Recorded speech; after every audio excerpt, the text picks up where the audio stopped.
위대한 개츠비 9장 16번째 영상입니다. 닉은 동부에서 학교를 다니다가 방학을 맞아 고향인 서부로 내려가던 때를 회상하면서 추억에 잠기게 됩니다. 계속 이어지는 닉의 회상 장면이에요. When 이하 할 때 We pulled out into the winter night. 우리가 겨울의 밤속으로 빠져나갔을 때, 지난 영상에서는 동부에 있는 학교에서 공부하던 학생들이 방학 때 고향인 서부로 갈 때 기차를 갈아타는 지점인 시카고 유니언 스테이션에서 주로 모인다는 얘기를 했었죠. 닉도 그 중에 하나였는데 거기서 다시 각자 기차를 타고 출발한 겁니다. 그래서 그 기차가 역을 빠져나오는 장면이에요. 그러니까 우리가 탄 기차가 겨울의 밤속으로 빠져나갔다는 거죠. And the real snow, 그리고 진짜 눈, our snow. 그 진짜 눈이 바로 우리들의 눈이라는 건데, 여기서 우리는 동부에서 공부하다가 고향으로 돌아가는 서부 출신 학생들이에요. 그리고 기차는 각자의 고향을 향해서 서쪽으로 더 가겠죠. 이렇게 서쪽으로 가까워지면서 보는 눈이 자기네들의 눈이고, 그것이 진짜 눈이라는 거예요. 뉴욕을 비롯한 동부의 학교에서 보던 눈은 진짜 눈이 아니라는 거죠. 그러니까 기차가 고향을 향해서 달려가면서 눈이 내리는 것을 볼 때 얘네들의 마음속에는 그래, 이게 진짜 눈이고 이게 우리들의 눈이지, 이런 생각이 들었다는 겁니다. 그런 우리들의 진짜 눈이 began to stretch out beside us. 우리들의 옆으로 쭉 펼쳐지기 시작했어요. 창밖으로 눈이 내리는 걸 보고 있는 거죠. And twinkle against the windows. 자, 여기는 began to에 연결되는 동사가 1번 stretch, 2번 twinkle 두 개입니다. 눈이 우리들 옆에서 쭉 펼쳐지면서 반짝거리기 시작한 거예요. Against the windows, 창문에 부딪혀서. And the dim lights of small Wisconsin stations moved by. 그러다가 작은 위스콘신 기차역들의 어스레한 불빛들이 옆으로 움직였습니다. 즉 지나갔습니다. 자, 이 친구들이 기차를 타고 동부에서부터 시카고까지 왔어요. 그런데 위스콘신이 어디냐면 여기거든요. 시카고보다 더 멀리 가는 기차들은 이쪽으로 가는 거예요. 그래서 위스콘신의 기차역의 불빛들이 옆으로 지나간다는 이야기를 하는 겁니다. 이렇게 기차가 역을 빠져나오면서 눈발이 창문에 부딪히고 기차는 어느새 위스콘신까지 와서 그 동네 역들의 불빛이 창밖을 지나갈 때 A sharp wild breeze came suddenly into the air. 톡 쏘는 듯이 매서운 야생의 흥분제가 갑자기 공기 속으로 들어왔습니다. 자, 야생의 흥분제가 공기 속으로 들어왔다는 게 무슨 말인가요? 고향이 점점 가까워지면서 들이마시는 공기의 느낌이 달라진 거예요. 매섭도록 차가운 공기를 크게 들이마시니까 마치 흥분제를 마신 것처럼 가슴이 설레고 흥분된다는 얘기입니다. 고향의 공기 자체가 짜릿한 흥분을 자아냈다는 거죠. 정리하겠습니다.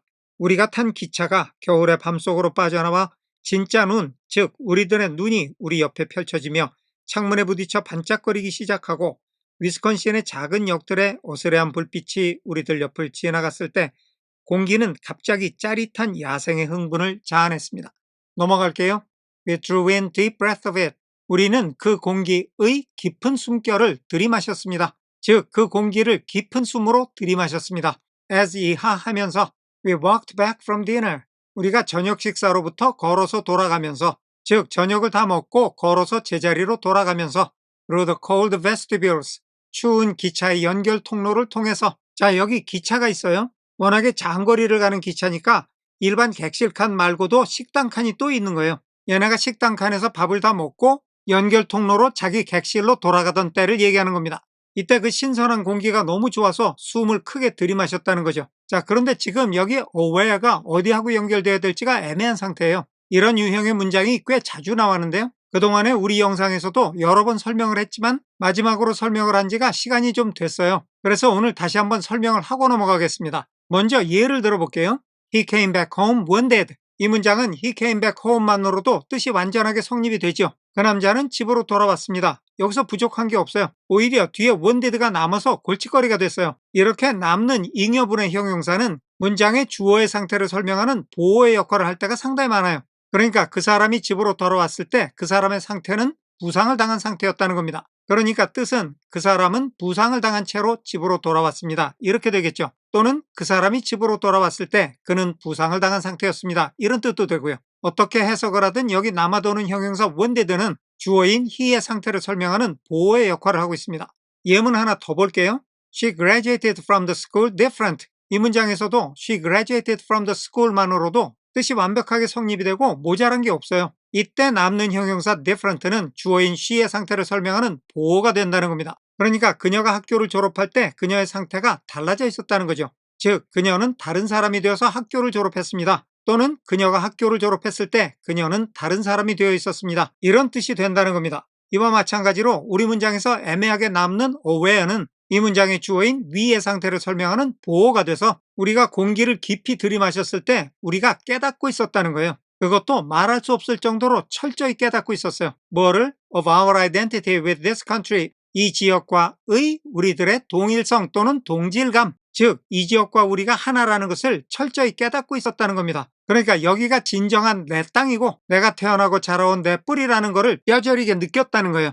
For one strange hour, 묘한 1시간 동안, 묘하게도 1시간 동안이나 그 동네와 자기가 하나라는 동질성을 뼈저리게 느끼고 있었다는 겁니다. Before we melted indistinguishably into it again. 자, 여기 before가 나왔는데요. 우리가 대부분 해석을 어떻게 하느냐면 before 이하를 먼저 해석하고 before 이하 하기 전에 다시 앞으로 돌아가서 어쩌고 저쩌고 이렇게 한단 말이에요. 이렇게 하면 지금까지 해석한 걸 다 묻어놓고 다시 거꾸로 올라가야 되죠. 정말로 비효율적일 뿐만 아니라 잘못하면 뜻이 엉켜요. 앞으로 갔다 뒤로 갔다 왔다 갔다 하는 동안에 뜻이 왜곡됩니다. 그러면 다시 이해를 하나 들어볼게요. She studied before she went out. 그녀는 밖으로 나가기 전에 공부를 했습니다. 이렇게 되죠. 이렇게 짧고 간다는 거는 지금처럼 거꾸로 가도 문제가 없지만 우리 문장처럼 길고 복잡해지면 여러 가지 문제가 생긴다는 겁니다. 그러면 여기 그녀가 밖으로 나가기 전에 공부를 했습니다 하는 얘기는 She studied and then she went out. 그녀는 공부를 하고 밖으로 나갔습니다. 이 말하고 뜻이 똑같잖아요. 밖으로 나가기 전에 공부한 거나 공부를 하고 바깥으로 나간 거나 똑같은 뜻이라는 겁니다. 그렇다면 before가 있다고 해서 무조건 뭐뭐 하기 전에 어찌어찌 했다 하는 식으로 영어의 어순을 거스를 게 아니라 뭐뭐 한 다음에 어찌어찌 했다 하는 식으로 영어의 어순을 그대로 따라가는 게 훨씬 효과적이라는 겁니다. 그래서 우리 문장에서도 before 하기 전에 이렇게 하지 않고 앞에 이야기가 이미 길게 나왔으니까 그렇게 하고 난 후에 어찌어찌 했다 이렇게 하겠다는 거죠. 그러면 우리가 그 공기를 깊이 들이마신 후에 우리는 이 고장에 melted into 그 속으로 녹아 들어갔어요. indistinguishably 구분이 되지 않을 정도로 그 동네와 내가 완전히 하나가 됐다는 거죠. 한마디로 이 동네 사람들의 정체성은 동부 발달된 도시가 아니라 바로 여기에 있는 거예요. 이 사람들이 아무리 동부에서 공부하고 동부에서 활동을 한다 하더라도 이 사람들의 태생이 서부인 이상 이 사람들은 뼛속까지 서부인이라는 겁니다. 여기서 닉은 다시 한번 자기가 서부 출신이라는 자신의 정체성을 되새기고 있어요. 정리하겠습니다. 우리는 저녁 식사를 마치고 추운 통로를 걸어 돌아갈 때 그 공기를 깊이 들이마시면서 1시간 동안 묘하게도 그 동네와의 동질성을 뼛속 깊이 깨닫고 나서 그 동네와 구분이 되지 않을 정도로 그 동네에 다시 한번 녹아 들어갔습니다. 오늘은 여기까지 하겠습니다. 시청해 주셔서 감사합니다.